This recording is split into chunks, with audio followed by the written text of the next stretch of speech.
This podcast is a member of the Place to Be Nation family. Visit us at placetobenation.com, the only place to be in your pop culture world.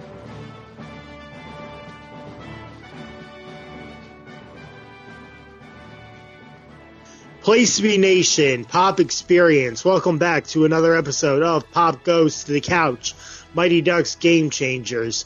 I'm James Gruenberg alongside John Arsenio D'Amato and Greg Diener. Guys, how are you doing tonight? Great. Get into some pond hockey. Oh, definitely. Pond hockey, the best. This episode brought me back to, a lot of childhood memories. I have a pond, down 3 blocks. And they had one street light on. Someone built a street light and plugged it into a pole, and you could play night hockey. The light was always on. That's pretty nice. It was like, you guys want to go play some. You guys want to play some hockey and go skating on the pond if it's cold enough, and we were supervised. Today's age, they don't want anybody to do that, but it was like. Yeah, it's fine, I feel like my parents were like a bunch of, Gordon Bobets. It's fine. The ice is fine. You'll all be fine. Did you guys have any pond hockey memories? No, we just the strong eye that we kept it in the streets. So. I considering I can't skate, the best equivalent I had was playing NHL '94 on the Genesis. So that was my pond hockey. Oh yes. Yeah, I felt like I wanted to be a hockey player, and then I realized it was like, no, even though what Gordon says, pond hockey brings everyone wants to play hockey first, that's where you get your start, and he's right too. I thought I wanted to be a hockey player, but I just realized I can't stop, and hockey is one of the hardest sports to get accustomed to. Yeah. So without further ado, let's get into our episode. This is Season 1, Episode 8. It is called Pond Hockey. Episode 7. Episode 7. Yeah, my bad. Yeah, Episode 7, Pond Hockey, not Episode 8. Getting ahead of myself. Yeah. So we start off at the Ice Palace. The Don't Bothers, they are still mad at Evan for going to the Ducks practice. And, Evan and Alex, they're standing outside because they know what's going to happen. And Evan's like, can we just circle around the block one more time? And Alex is like, no, we have to face this together. You have to face it. Just come clean and say that you're really, really sorry, which Evan has been apologizing. He's really, really sorry, but the team is still mad at him. And Nick goes, oh, hey. And then he goes, wait, are we still mad at him? They're like, yeah, we're still mad at him. And he just goes, oh, get bent. Oh, gee. Yeah. So Nick trying to say that he's tough. Did you guys ever have really I'm sure we all have good, bad argument with friends, over things? I've had many of those. Yeah, of course. And then in sports too, in high school, and in basketball, the team, there was a couple guys got in a fight. One guy was the aggressor, got suspended. So it was similar to this situation where basically we had to work it out, without the coach. Yeah. So Alex goes, all right, there's only one way we're going to solve this: a players' meeting. No coaches allowed. You guys are just going to solve this together. So she puts all the teammates in the room, and she does the old chair in the door, says you're not coming out until you get this solved. Give him a little tough love. Yeah, and then Coop goes, is this legal? She goes, sue me. But no, don't really sue me. I'm sorry, but this has to be done. And we notice Sam lost all of his extremeness, ever since he feels like he's been betrayed too. So there's conflict with Sam, I haven't been on a team before, and this is only the first time, and I feel betrayed. So everyone just feels like betrayed by Evan, and they're not letting up that Evan made a mistake.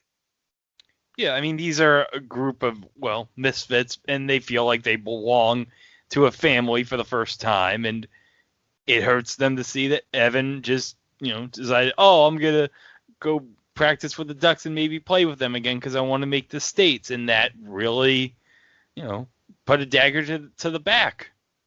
Yeah, they really they're not letting Evan off the hook easy. Usually most shows like this, it's like Evan gives a quick apology and that's it. But they're really stretching out that the fathers are really are pissed for a long time, and they're making Evan work for his apology, man. Yeah. So then Gordon walks in and he's like, "Hey, I've got pucks, I got cones, I did something." So Gordon's all in, fired up. That coach. Yeah, he's fired up to get back in it. Yeah. Yeah, he's got the coach's instinct, and Alex like, "Should I go in there?" And Gordon's like, "No, do not go in there. Let them figure it out. They can deal with it. Everything will be fine." But Alex goes into the locker room, and she says, "Let's make friend bracelets." And they're like, "No, those friend bracelets are just a bunch of betrayal bracelets." Lauren had a lot of funny lines. She was like, "Those would be betrayal bracelets." But the team, is arguing about everything. Logan's mad because he didn't get invited to the sleepover when he lives down the street. Lauren's still mad at Myra for the whole TikTok video and an embarrassment thing. Sam has conflict, losing all of his extremeness, and Coob was just like, you just had me as an add-on just because you felt bad for me, and because we all know that Nick just wanted to hang out with Evan by himself. Yeah, and then what's his name? The pretty boy wanted to be on the sleepover too. He was mad that he wasn't invited to the sleepover. Yeah, I'm pretty angry too. Yeah, and then the Czechoslovakian that was the best. They're just arguing with each other because they had nothing better to do. The checkmates. Checkmates are just arguing with themselves. So the fuse. Yeah, go ahead, Greg. They're probably arguing because they don't know what they're talking about. Yep. Yeah. So the fuse box lets up and the power goes out. So it looks like there's not going to be a don't bothers practice. And Gordon's just trying to hit all the buttons, and then the fire alarm goes off. He goes, "Well, now I know the fire alarm works, so in case there's an emergency, that always works." I was like, the basement fan, all the microwaves, they all work and the fire alarm works, but there's still no power. So Gordon leads them all back to where everyone really starts to get to know hockey. He leads them back to the old pond where Gordon used to skate. And this is where Gordon said he fell in love with hockey, on the pond. Yeah, beautiful scenery of the outdoors, and just how much fun it would be to skate on that. Yeah. So they so then Bombay tells Evan, "Oh, you're it," and they start playing tag. Oh. Just to get everyone's frustrations out. I guess they just need a break. And that's what Gordon's like. Everyone just need a break, and the outside nature really got the kids in good spirits, and it seemed like everyone was forgiving Evan after that. They just need to have fun, and Sam doesn't participate, so we'll get into more of that as the episode goes on. And then Alex basically lets Gordon run the show, and then they go back to the old soft hands passing, but they also are learning about skating too. So instead of eggs, they use the phones. Those are some expensive eggs. Yeah, I know, but I thought it was a really good touch. Oh yeah. you know, being good teammates, put trust and don't break the phone, you know, and Koo was like, be gentle with this. Yes. And Logan goes, "Oh, Nick, your moms are calling. You want me to answer?" It's like, only if you want to have a positive and a really positive conversation with them. What did you think? What did you think of the callback, Jay, to the soft hands?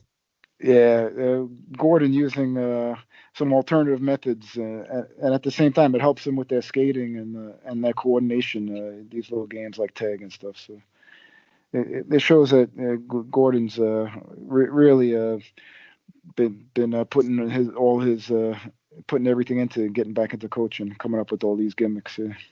Yeah, it almost reminds me of also when Hans told Gordon, you know, teach him how to skate, teach him how to have fun, How to fly, yeah. teach them to fly. Even though they're not the Ducks anymore, it's like, you know, you got to teach them to, you know, be a team and stuff too. So I thought that was a really good callback. You know, I felt like Gordon was, you know, learning from Hans, saying, "I'm going to teach his kids how to have fun, teach them how to skate, you know, and school and everything." So Gordon's back to his old coaching.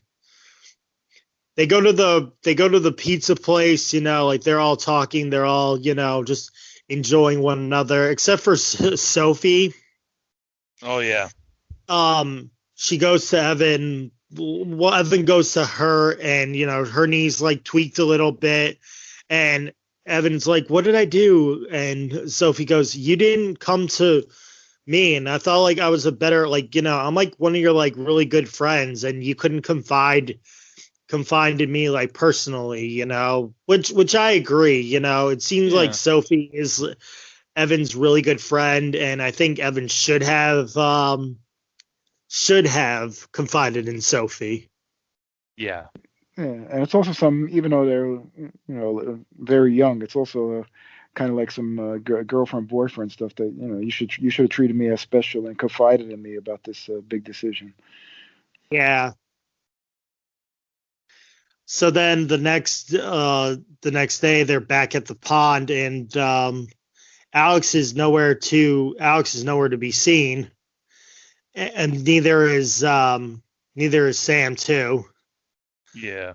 So Gordon takes over again, and Coob, he notices, you know, they're going to work on Coob's goalie techniques, and you know he's got fast hands, but he can't really, you know, move like his feet. So Gordon has to get that up and running, so Coob can be the next Goldberg.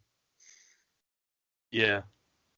So he goes, "Coach, these are fast. This is just as fast. These are as fast as my legs go." And Gordon goes, "Don't move. The ice is about to crack." And he starts running. He's like, "Ah!" And he just like does like a huge face plant. He's like, "Gotcha. Now I know that your legs can move faster." And so then they all start taking shots at Coob, and you know he's using his feet and stuff. So Coob's like really becoming a very good goalie. Yeah, he's Gordon Mike Richter. Gordon has to scare him to death in order to get him to skate. Yeah, like similar to that when they had to tape Goldberg in the net, just to get him not to be a pussy. Yeah. And he's like, Goldberg was like, "My mom won't be happy when I don't make my bar mitzvah." He's like, "Goldberg, today is your bar mitzvah. Today you become a man." Some Mike Richter-esque moves from Coob there. Yeah. So then back at the office, you know, Stephanie comes up to Alex and she goes, why aren't you at practice? And she's like, "Well, you know, I wanted to do this and that." And Stephanie's like, "Oh, is your team quitting? Like, you know, I feel like, you know, you should stop because, like, you know, you put these kids through like bad times." And Alex like, "No, the kids are good, you know, and we're gonna stick this thing through." So, you know, she's sticking it to Stephanie because Stephanie wants her to like give up, and like, you know, Stephanie's not a really good person. No, she's a total heel. Yeah. Yeah, she's kind of like from what we heard about the Ellen DeGeneres there as a boss. She was a little rough on her people. Yeah. Not even Gordon had this much interaction with Mr. Ducksworth in like, the first film. It was like, why are you telling him he's fired? Just because like he has like a protest, bro. Like you're just mean, dude.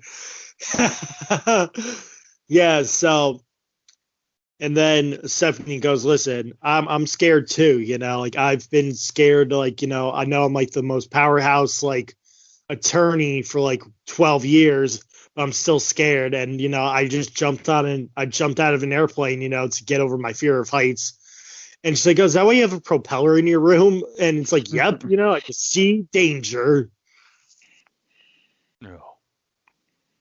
And so Alex goes to the pond. Oh no.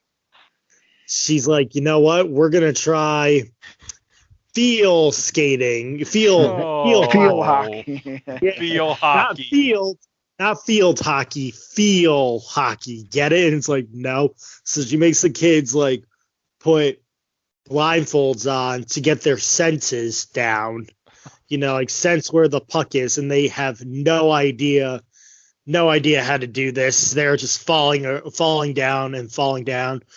And she's like, "Okay, this is a bad idea. Gordon, do you like want to take over again?" And Gordon's like, "All right, yeah, I'll finish up the practice." But then Coob gets a phone call. Well, he gets a text from Sam who's saying, "I'm going to quit the team because, I've lost all my extremeness." And, Sam's taking this the hardest out of everybody. Yeah, because he said nobody really cared about him. He just he was just like a skate kid that goes out and does these stunts, and Evan was he thought Evan was like the first one to really care about him. So yeah. So Evan and Nick, I think, and Coob, they go and they find Sam, and Evan's like, "Listen, I know I was a jerk and I'm really sorry." And then again, Sam goes, "Well, you guys are like the only ones who like, really cared about me. And, I don't have to like just do these stunts to like, for you to like me. You guys like me already." And so Evan goes, "We need you as that X factor." Oh, I wonder if hopefully WWE didn't trademark that. X-Pac always needs some extra cash, Yeah. Just ask Uncle Cracker. Yeah. Oh my! I still can't believe Uncle Cracker did that, and they made it into like into wrestling. It was like, wow, this guy who wrote the "Follow Me" song also did the X Factor theme song as well. Yeah. At least the first version. Yeah, that's not edited out of Peacock. That's still in play. Oh, thank God. Yeah. So Sam agrees not to quit the team. So it's game day. And the Hornets. Big Hornets game. The Don't Bothers, not the Ducks. Don't Bothers are playing the Hornets. And Alex and Gordon, they're in the stands because Alex doesn't trust herself to be a coach, but Gordon goes, "You're the coach. This is your team. You get on the bench and you coach this team. Come on, Alex, you can do it." And so it's a tie. Like it's like a tie with, a couple of like 30 seconds left in the clock. It's in the third quarter. It's 3-3. The Don't Bothers, they've been practicing shooting, and Coob has been making a lot of saves. They exploited. Sorry, James. Let's just go back. Alex, Gordon admitted that he rigged the power. Oh yeah. So he can help Alex get the team together because it looked like that Gordon was coming on strong and that he was going to make a move to take over there, but he really he rigged the power so he could give Alex a chance to get the team together. Yeah, thanks, Jay. I knew I forgot something. It's like, I'm trying to like remember without having notes, instead of writing everything down. Yeah. So Gordon said, I cut the power because we need a change of pace and we need a break from the pond. We need a break from the ice rink, and we just need to get into our nature elements. And, just taking a break and taking a breather outside really helped the team. So thank God that pond was frozen. Oh, yeah. And also, he gives Alex a boost. He compliments her on, he says she has good coaching instincts, which outside of the hockey stuff, but no, she has shown a little bit, some kind of leadership and team bonding skills. Yeah, she is working to be a better coach. Yeah. Yep. I mean, it takes time, and Mike Dick wasn't going to be the greatest coach, with day one of the Bears, and yeah. Well, he actually played hockey. It's tougher on Alex. She's not exactly a lifelong hockey star. So she's learning the game too, man. Yeah. So it's tied 3-3. The Don't Bothers have been really scoring, and Koob, like we said, has been making a lot of saves. It really took Goldberg, all the way until the end of the championship game for Goldberg to make crucial saves. Where it takes a while. It's taken a while also for Koob to start really making saves. Yeah.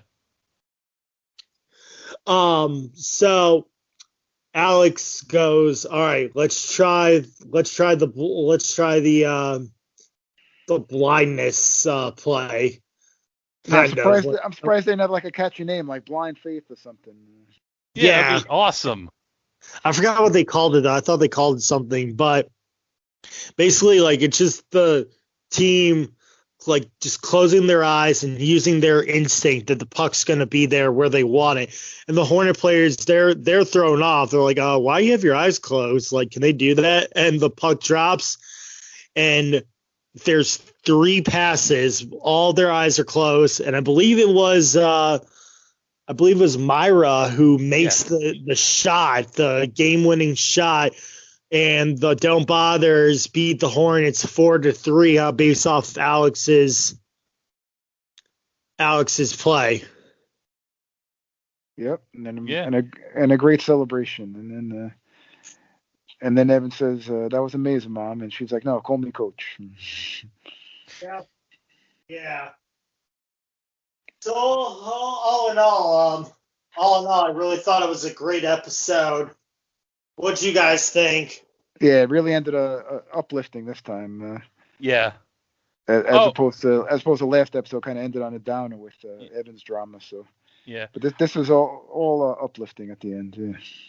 Yeah. Yeah. Really. Oh, go ahead, Greg. Sorry. Yeah, I thought it was a very good episode. Oh, we didn't talk about the storyline with Evan and Sophie getting resolved. He bought Sophie a compression sleeve for her knee at Target. Yeah. Which is a really good present. I mean, you see that she's having knee problems, and Evelyn's just like, oh, use this, and she was like, thank you. It's really thoughtful. Hey, Target has some great stuff. And Evan told her that she was special, which is what every little girl, woman needs to hear. Yeah. Yeah. So I also thought it was a really good episode. I can't wait to see where it goes. I mean, what do we got? 3 episodes left. Yeah. 3 more episodes. Yeah. So. I saw the preview for the next one. It seems interesting, it's nut cutting time, it's like the games are going to get tightened up, and we'll see who comes out, who makes the playoffs, and who comes out the victor. Yeah. Yeah, and also to be interested in what kind of twists they have towards the last. Usually they have something hot to lead into season 2, which we haven't heard anything yet, but I'm pretty sure I would pretty much bet on. I know. We got 2 seasons out of this. Yeah. Yeah, I feel that they'll take a few seasons. Maybe we'll see Charlie and Goldberg in an episode. If not, hopefully season 2. Yeah, it'd be great. Yeah. But either way, these characters have established a lot, so you kind of getting attached to them. So you definitely want to see how they grow up in the next couple of years. Yeah, and they know how to celebrate now, John. When they didn't really know how to celebrate their first win with the Hawks, they really a lot better. Yeah, a lot better. Had a lot more celebration. Yeah, very good character development. Just focusing on, instead of it always being about Evan, Nick. They went with Sam. Like Logan had more talking, and they're really using the characters pretty well in these episodes. Because it was like towards the beginning, it was just like about like Evan, sometimes Nick, and Sophie. So I thought it was a really good job. Yeah. Everybody is getting a little development. It's good to see. Yep. Maybe the checkmates will, understand English and start. That'd be great.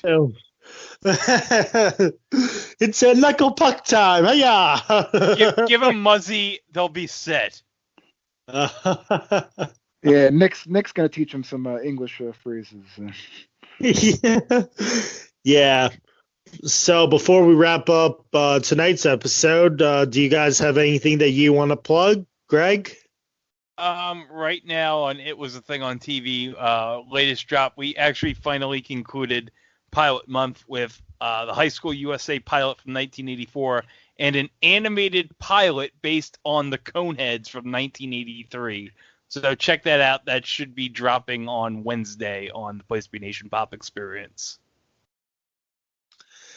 Nice. Wow, they tried to make an animated series out of Coneheads? Yeah, I can't believe it either. They actually did get Dan Aykroyd and Jane Curtin back for it, so. Wow. Oh, yeah. That also reminds me that they tried doing like the Mask animated series too. I mean, I guess like every movie was like that you could think of was trying like some sort of TV series. I don't know like if you're going to cover it, Greg, but they tried the Ferris Bueller series. With a young Jennifer Aniston was in it. Yeah, we'll eventually cover it. So a lot of like just movies are trying to like get anything out of anywhere. Yeah. So John, what do you have to plug? You got anything? Taking it easy. Some of my pods are on hiatus, but we'll keep an eye out towards the end of the month. We'll have stuff that I'll talk about in the coming weeks. All right. Yeah. Now, Extreme Three-Way Dance, I heard now is on a hiatus. Once the cock rises, we'll get back into it too. Yeah. Get back into it.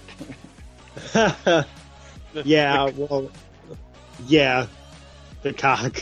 The cock rises. That's all you get from me is dick. It's hard to do too many dick jokes when we're talking about a children's program. So or a young viewers program. So. Yeah, sneak 1 or 2 in. Yeah, well, I can be found on the Place to Be Wrestling Network. Me and Michael Cook are still going strong with Extreme Resurrection. We just, by the time this comes out, our latest episode, The Road to SummerSlam and the Aftermath of SummerSlam on ECW on Sci-Fi, that should be dropping, and the release of Kurt Angle and more on CM Punk as well. And also, the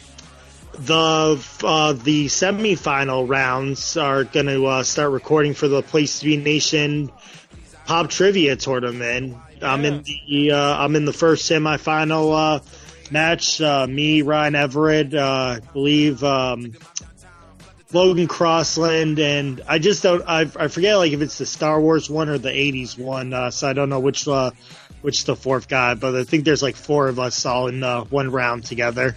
Oh. Yeah. So that's gonna be recorded soon. Bring home that belt. Yeah. Well, that's going to do it for us here on Pop Goes to Couch Mighty Ducks Game Changers. I'm James Gruenberg, alongside John Arsenio D'Amato and Greg Diener, and we will see you next time.